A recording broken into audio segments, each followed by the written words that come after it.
The end of the year is rapidly approaching, and I thought it might be fun to go back through my acquisitions for 2021 and pick out a few favorites from throughout the year. Um, so these are all going to be cars that entered my collection in 2021. I believe most of them were 2021 releases, but some of them may be from 2020. But we're going to start with this Mercedes Sauber C9. This is from Hot Wheels Premium. Came in the Mercedes-Benz diorama set. And for me, this is just a very, very noteworthy car. And I'm a huge Group C racing fan. And Hot Wheels actually did a pretty good job on this. I mean, it's not up to super premium quality levels, but still, it's a great casting, and definitely one of the acquisitions for the year that I'm the most happy with. Next up from Majorette, this Alfa Romeo Giulia. It's just they did a great job on this casting. It's a beautiful car. Um, the wheels are a little plasticky, and always the weak point that you get on a Majorette. But still, overall, this is a excellent car, and this came to me as a gift from David at Twice Diecast. So, very happy to have this, and another thank you to David for all of the cars that he sent me this year. But beautiful model from Majorette. Then from Greenlight, this was from the Black Bandit series. This Nova in all black, and it's with some stealth or what are they, ghost stripes on the hood and the trunk. I'm a huge fan of this casting. I collect the casting. Picked up numerous versions of it this year, but out of all of the ones that I picked up, this Black Bandit release was the coolest one. I'm not sure if this was a 2021 release or it may have been a little bit earlier, but it's awesome version of that car. Then from Paris 64, we have the Yellowbird. This is a roof CTR, obviously based on the Porsche 911, and Paris 64 does a great job on their models overall. So they're definitely a real up and coming brand, putting out a lot of pretty interesting stuff. And this Yellowbird was one of my first acquisitions, and I love it. It's a fantastic release. And then another rapidly up and coming brand, Inno64. They put out a pair of Toyota Land Cruisers. Actually, they put out more than two, but I have two Toyota Land Cruisers, and these are just stunning models. This is definitely a brand to watch if you like premium diecast, and these Land Cruisers are definitely some of the best diecast that I saw this year. So very, very happy with both versions of this. So we have just this one is the representative in this overview of my top acquisitions for the year.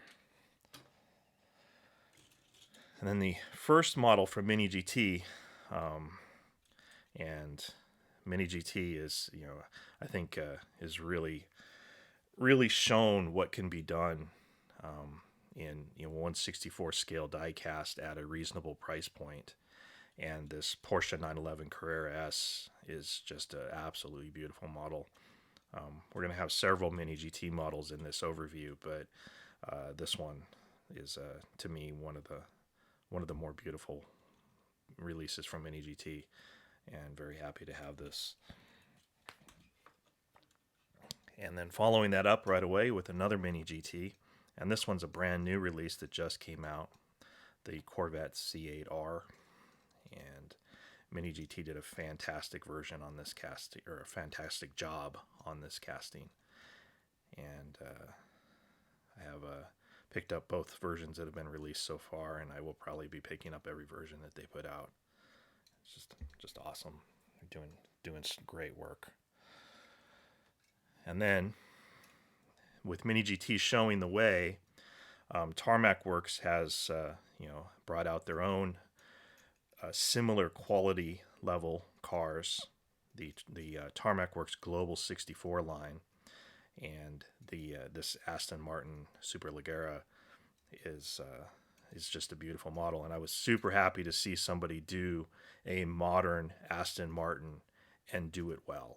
Um, Hot Wheels has been doing modern Aston Martins, but in my opinion, the almost all the Hot Wheels releases just they just don't look good, and this version from Tarmac Works Global 64 is fantastic. They did a great job on this, and another real up and coming brand. And Mini GT showed the way, and now Tarmac Works is following in their footsteps with their own releases of similar quality, which is fantastic. And then from Sparky, we have this Porsche 956 in a Boss livery, pinstripe livery. Um, Again, another fantastic model. And Sparky specializes in doing accurate representations of race cars in 1/64 scale. They put out a number of these Porsche 956s this year, and this one is my favorite out of the ones that have come out so far. Absolutely beautiful. And then another representative from Mini GT. I could have picked just about any of the Land Rovers from Mini GT. That I think I have 11 of them now, and all of them are fantastic. But I chose this version in Indonesian police livery because it's slightly above all of the others as far as my favorites go. It's just a awesome looking model. And this is a great casting because they've been able to do all kinds of very interesting things with it. It's not simply putting out the same casting in new colors. Each one is very different from all of the others, and it makes it a very exciting casting to collect. So I'm looking forward to seeing what they do with it in the next year. Then another Inno64. So this one, Mercedes 190E, there's actually 3 great versions of the Mercedes 190E put out. Inno64 did this one. Mini GT has done several releases, and it was really hard for me to pass over the Mini GT version. But the Inno64 is so good, I really had to choose this one. And then Tarmac Works in the Hobby 64 line has also put out a version of this car as well, and they're all great releases in reality, but this Inno64 got the top pick for me for this year. Then also from Tarmac Works Global 64, and this is the release that probably put Global 64 on everybody's radar, the Pagani Zonda R. And this was, I think this was the first Global 64 model that I picked up. And then after getting this one, I ended up picking up everything else that I could find. So I have almost all of the Global 64 releases so far. The only casting that I don't have an example of that I know of is there's an Aventador, Lamborghini Aventador, and I do not have one of those. But all of the other castings I do have, and this is a fantastic one. Then another Mini GT, and the Mini GT Bentley's another casting that I've absolutely fallen in love with, both this GT3 version as well as the streetcar version. So I could have included an example of either one of those, but this one in this chrome racing livery is just so special and so beautiful that it had to be my pick. There was really no other option, but it is absolutely a stunning model. So then we're up to number 2 now, and for this we get Inno64 again, and this is a Nissan Silvia, and with the bicycles on the roof. I thought that was a fantastic thing. It's a cool looking model. The bikes just give it some character, and it was definitely something, an Inno64 release that really got me to start paying attention to them a lot more. And they're now one of the brands I'm most excited about, and they've got some really cool stuff coming in the future. So excited about that brand as well. Just so much fantastic diecast is coming out. And then the number 1 for the year, and this one may not be a surprise if you've been watching my channel, and that is this Mercedes 300 SL Gullwing. This is from Briscale model, and this release isn't perfect, but it is a pretty stunning example of what companies are trying to do in 1/64 scale. I mean, you can criticize it and say, yeah, these door gaps are pretty bad, but this is a Gullwing Mercedes. It's meant to be displayed with the doors open, and it has an opening hood and what have you, but and an opening trunk. But that's what the car is, or this model is all about, is displaying it like this. And they did, in my opinion, a fantastic job on this. And so this was my top pick for the year, and absolutely love this one. And then I decided, what about the worst? What were the misses for the year? The cars that were very disappointing to me. So we have 5 of those. We'll go through these fairly quickly. But the first one was this. This is a Hot Wheels premium release. This came out in the what was it called? Oh, I'm going to space on the name of the series. There's car culture release, and this is Aston Martin Valhalla. This is a terrible casting. I don't know what Hot Wheels was thinking when they did this. I mean, I suppose it's not the most beautiful car in its real version, but it sure looks a lot better than this does. So this was a huge miss and a huge disappointment. So I guess that's going to be the theme of this, is really these are the models that really just kind of disappointed me this year. And that was definitely one of them. Next up from Matchbox, this Mercedes. I've shown this one a few times, and I keep it just because it is. It's hideous as far as I'm concerned, and it turned out to be a real peg warmer. It just doesn't make any sense. These wheels and the door gaps look bad, and it just was not a good release.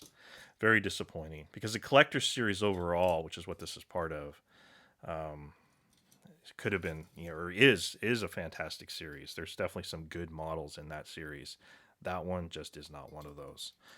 And then this release from Greenlight I found to be really disappointing. This was a lowrider release. The quality on it's pretty bad. Like, it's got white wall tires that are, the white walls are almost square.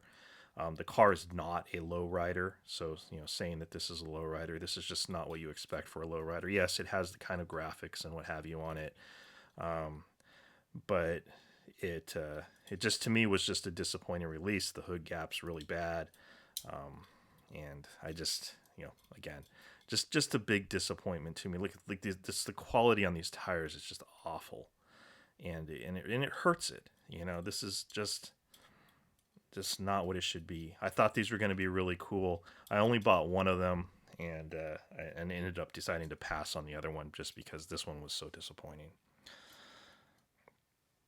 And then next up from Auto World, this is one that I got recently, and I've had a bit of a change of opinion on this, because at first I was like, oh, look at these dots, they're really terrible. Then I was like, oh, but it still looks pretty cool if you look at it from a distance. But then the more I looked at it, the more I'm just like, yeah, I don't know. This is a miss. I don't know what they were doing with this. This pixelated graphic looks really not good, and then it's distressed on the outside, but then the bed is like in perfect condition, and the engine bay is clean and perfect, and it's just and the shiny chrome wheels. Yeah, ultimately this was a disappointment to me. I like the idea of it, and I think it could have been really cool, but the execution needs some help. So that one was definitely a miss. And then the last one, this one really pains me to include this on my list of disappointments for the year, because this is one of the most incredible releases I've picked up this year. I absolutely love these models. These are Ford Thunderbolts from Johnny Lightning, but the quality on them is abysmal. And the casting itself is fine. The car looks okay, but the wheels and the tires, and they don't roll correctly. They don't sit correctly either. It's doesn't sit level, and the tires are all jammed in here. And it's like, I could probably take these apart and rejigger the wheels and get them to work right. But and you know, this is why this is about disappointments, because even though the cars look okay, every time I look at them sitting on my shelf, I'm like, oh, those are such a disappointing release, just because there's, you know, these little niggly quality control issues that these brands really, they really need to get them under control. And it affects both versions of the car, which is makes it just that much more disappointing. You can see the wheels are all messed up on this one, which is, you know, it pains me to include this one as a, you know, my one of my big disappointments for the year, but I have to say it. It is. I mean, and it sticks to the models every time I look at them. As beautiful as I think these are, and I think these are absolutely fantastic releases, these niggly quality issues just ruin it. And all of the American brands are subject to this. You know, Greenlight, Johnny Lightning, M2, all of them have these just sloppy quality issues. The only exception I'll make is Auto World. Auto World has done pretty well, even though I had one of their models on this list too. It's for a different reason.